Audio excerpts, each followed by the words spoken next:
Prince Harry will have a place to get back involved with UK charities, a royal expert has claimed. Harry has continued his charity and humanitarian work since he and Meghan Markle, 40, stepped down from their royal roles. The Duke and Duchess of Sussex, who live in Montecito, California, still give their time and money to various worthwhile causes. The couple revealed in their Christmas card last month they were making donations to several charities, including those with military links. They included Welcome US, which helps resettle refugees from Afghanistan, and Team Rubicon, which helps military veterans take part in disaster relief efforts. Despite leaving the UK, Harry will still be able to show his support for British charities and other groups, according to Mr. Myers. The Daily Mirror's royal editor Russell Myers spoke on regal-themed podcast Pod Save the Queen hosted by Zoe Forsey. He said, "I think there certainly will be a place for him back here at some stage to get involved with the UK military veteran associations. They would really appreciate him being more involved. Once the dust has settled, possibly in the future, then that's something we'll see more of." Mr. Myers said that this year Harry, who is himself a military veteran, may have an opportunity to return to charities linked to the armed forces.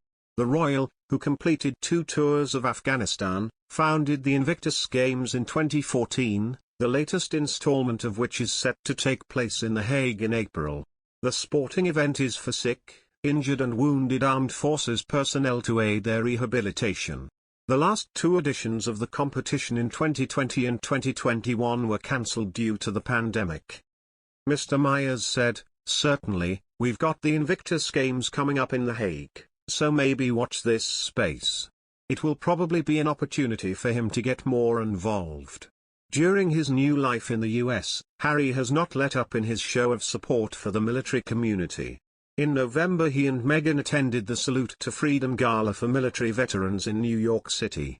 The Duke was the special guest at the red carpet event, held at the Intrepid Sea, Air, and Space Museum. The museum, which is aboard the USS Intrepid, pays tribute each year to those who have defended their country. The gala is held in the run-up to Veterans Day in the US and Remembrance Day in the UK. In a speech at the event, Harry said, "I've lived in the US for close to 2 years now. I have to say, witnessing your support for all those that put themselves in harm's way in defense of our freedoms and liberties, it's remarkable and hugely respected. It reminds me of the deep reverence us Brits have for our military as well. The armed forces communities in both our countries share a special bond, and I'm grateful to have served in support of our joint leadership for many years. The devil works hard, but Meghan Markle's critics work harder." Even in the midst of a global pandemic, Meghan and Prince Harry are facing criticism for yet another perceived faux pas, this time, the timing of their charity reveal. To some, however, giving any statement about the charity constituted a needless ploy for attention. Royal biographer Phil Dampier told the source that the couple's announcement was, at best, a terrible PR move.